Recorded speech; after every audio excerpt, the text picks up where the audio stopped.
All right. Hey, everybody. Welcome to this. I know this is one of the things most people are excited about. How do you find these properties that we're talking about off market in a crazy market like Seattle that you can add value to? They must not exist. It's just not true. Contrary to popular belief, they're not rainbow colored unicorns or Bigfoots out in the woods. You guys are driving past these things every day. These opportunities are everywhere around you. You just got to change your glasses. Stephanie and Thatch talked in the mindset modules about being able to change your glasses, have a little different perspective. When you shift what you're looking for, you're going to start seeing all these opportunities around you. As you do that, there are a number of tools and targets that you can use to start finding them. And that's what we're going to start talking to you guys about.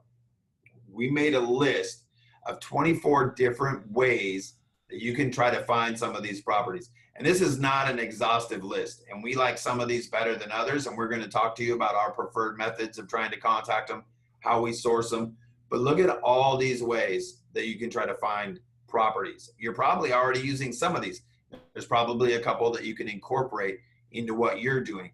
The point is, there's no shortage of opportunities. They're everywhere. It's really about what are you looking at, what are you focused on, and what are you trying to execute to.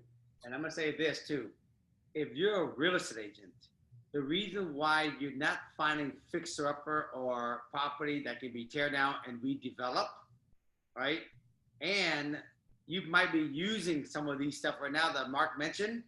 And the reason why you're not finding the type of property we're talking about right now is because you've been focusing using some of these methods right now, and you've been focusing on finding property so you can actually just list and put it on the market.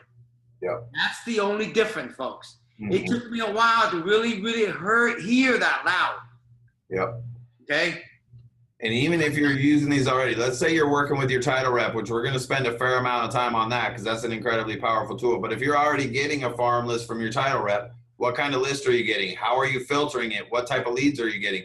Are you just circle prospecting, or are you circle prospecting with an intent to find fixers and dialing that down? So just refining that. Again, none of this should be like a massive shift to your business, whether you're a wholesaler or an agent.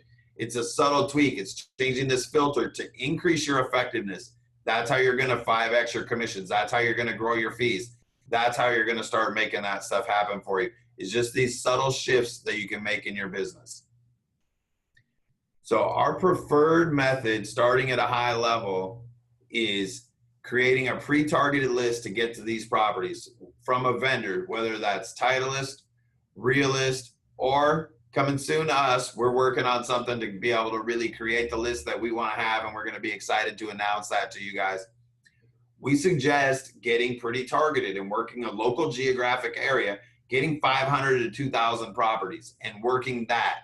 Once you get through all of those and you've identified the ones that are high value for you, and we'll talk about how to do that, then start working them. Once you get that done and you need more, then grab another list like this. But to really work through those and to take advantage of the opportunities present in there, it's going to take you a little time. So we would, again, suggest working 1 or 2 zip codes or a painted farm, and we'll talk to you about the differences on those in a minute. What kind of properties do you want to pursue? And Thatch, talk to them about the importance of being clear on this. Yeah, guys, listen, if you're a real estate agent, what you've been focusing on is finding sellers who want to list their property. And since you focus on that, that's what you find. And so when you start to go after the fixer-upper or these type of property you can tear down, you got to change your focus. We talked about that in the mindset. So here, there's a variety of different things you can go after. You can go after single-family zoning fixer. Mm-hmm. You can go after single-family vacant land. Mm-hmm. You can go after multi-unit fixer. Mm-hmm. You can go after multi-unit vacant land. Yep. In Seattle, we have this zoning called LR1, LR2, LR3, NC zoning, MR zoning. These are all multi-unit land. Yep. And so what you start to focus on is what you start to attract. That's right. And if you wanted to do something like duplexes, triplexes, fourplexes, because that's something that you're interested in, you want to add value to it, you can get that list. Again, we talk about it all the time in mindset. What are you inspired about working on? What are you excited about? What's the path of least resistance? Work does not have to be a grind for you.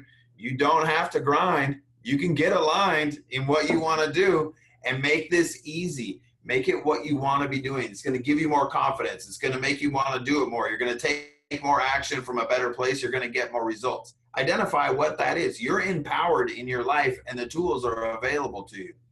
What type of houses do you want to go after? We've got our friend Kevin in California, loves mid-centuries, true mid-centuries, not just stuff built in the late 40s and 50s, but actual like atomic ranch stuff. If he's inspired to go after that, that's what he should target. Maybe you love craftsmen. Go after those. How big of lots are you looking for? These are all filters that you can use to get to the right list for you.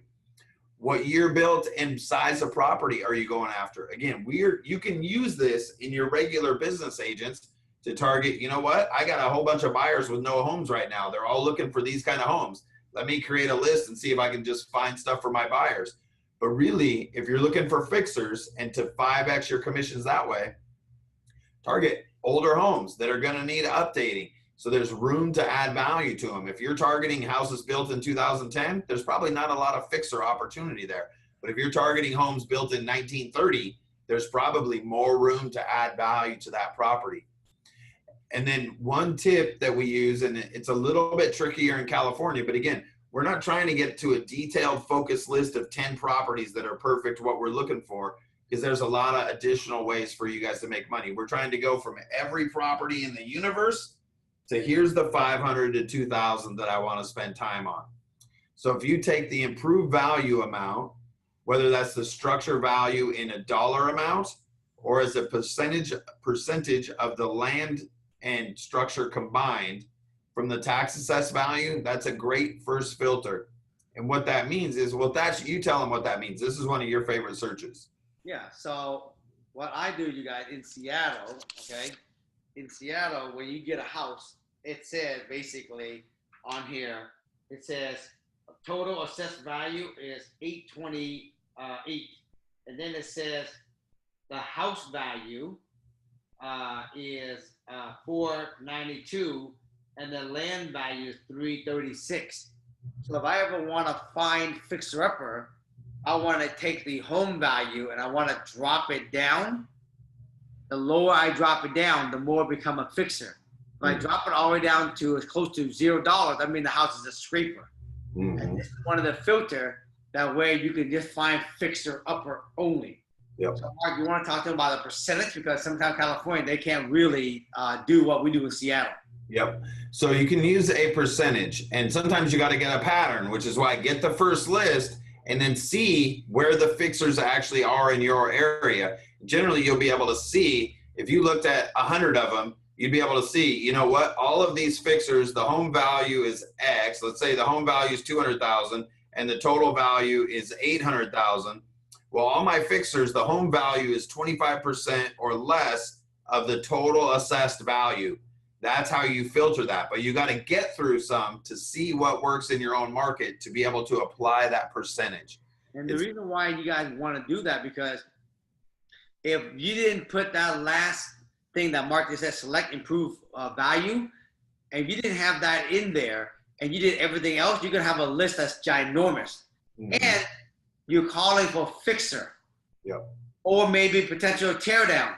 So if you're calling it's a perfect house and you say, you think this house is a fixer, you're going to get slapped in the face when they tell you this house is in beautiful condition. What are you talking about? Yeah. Well, this way you're going to help shrink your list and you call it specifically for a fixer. That's right. And then you can isolate it by owner occupied or non-owner occupied or both, which is another great way to filter it. So there's a lot of ways. And then you can do level of debt, free and clear. Is there how much estimated equity in it? Is this a short sale property? There's a lot of ways to try to target through this list. Let's talk really quickly about how to farm. Again, we like to target zip codes. Generally, there can be submarkets within zip codes, as there is in this example that I'm showing you.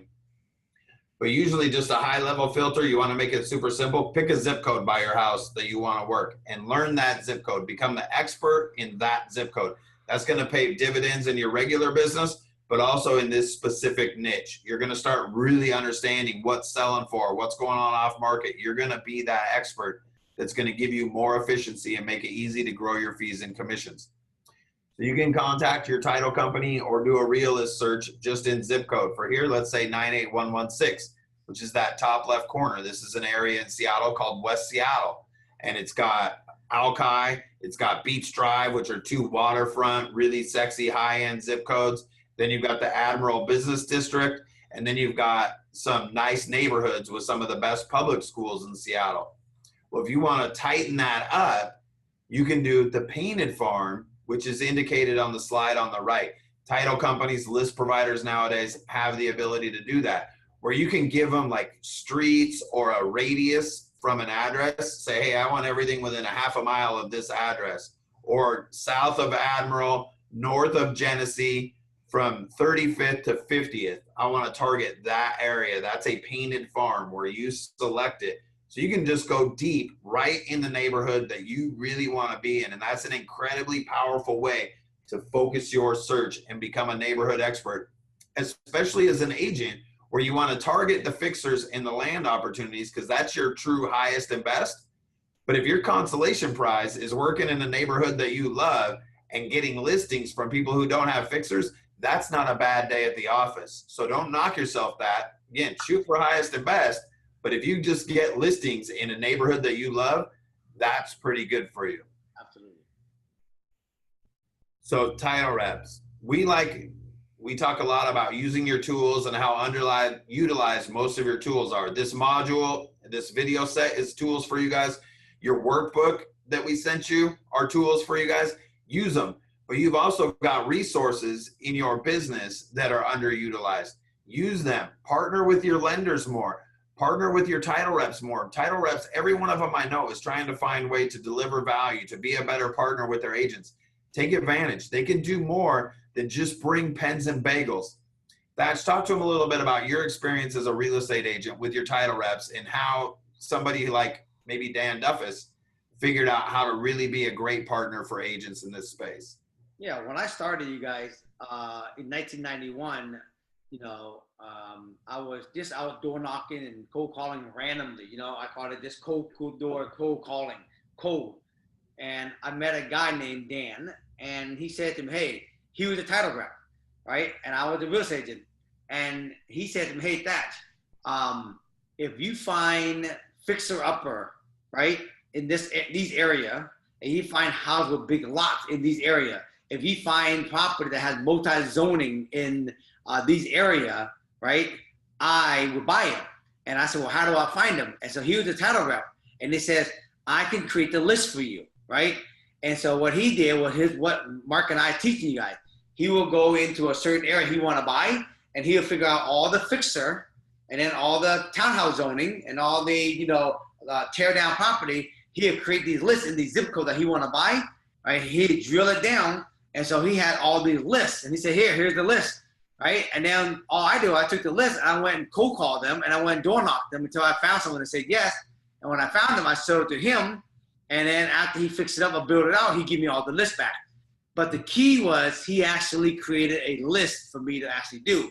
So instead of me and Mark creating a list for you, we're going to teach you how to create your own list so that you guys can go out there and take this list and go after the specific property that most investor and builder want. Investor and builder want fix a house on big lots so you can subdivide them, or a house that tear down and they build single family on it, or they build townhouse on it. Anywhere you guys out there working, there's in city, this is what all the investor and all the builder want. And this is what we teach you how to go find. That's right. And if you were to talk to your title rep or a new title rep who's calling on you, who wants your business, hey, if you want my business because you want more title deals, or you want more escrow closings, you need to help me find properties like this. Talk to your customer service department. Get me a kick-ass list.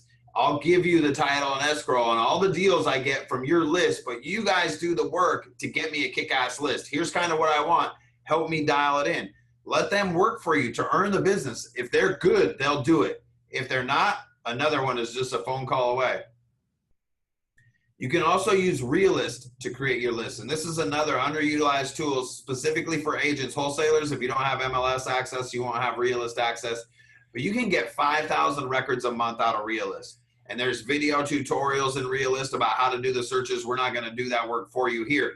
But you can jump in a few minutes and see, hey man, what are tax sales? What's distressed in my area? What's been canceled? What's expired? You can create your own search parameters to get the list that you want. 5,000 for free. You don't have to wait for somebody else to do that. You've got the technology right in your hands right now. You can create other search parameters to get you what you want. I want to search lot size like this, sale dates like this. There's all that. You can also, again, we try to be lean and efficient, so we don't pay for leads.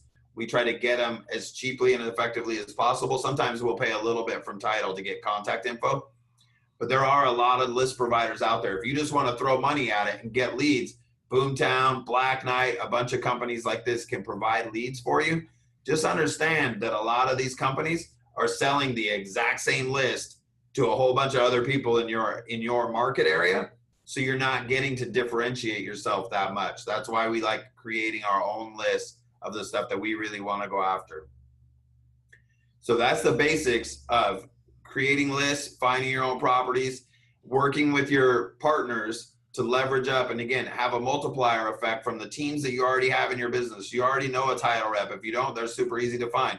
But let those guys do some of this heavy lifting for you so you can focus on what you do best. We're going to talk more about what we actually do and how we actually do it in the next couple modules about finding properties. Because we know nothing happens until you find the properties. You can't talk to a seller until you find the property. You don't have a deal for a buyer until you have a property, and you don't get paid until you have a property. So we're going to spend a fair amount of time and a couple modules on this one so you guys can make sure you have a great understanding. Anything you want to say to close this out, Thatch? No, the key, guys, is this is the most important work right here. If you're going to go on a vacation, you're going to need a map. This right here, you guys, is your key thing. You got to know where the property is out there before you go out there and start hunting. You know what I mean? So take the time to really put together the list to identify where all the fixer is and where all the opportunity is before you go out into the woods and start hunting for it. Take the time to do that. Very few people take the time to do this, and they just drive and drive and drive. So much time and energy being wasted doing that, guys. Yep. No, this is important. All right. We'll see you guys in the next module. Looking forward to it.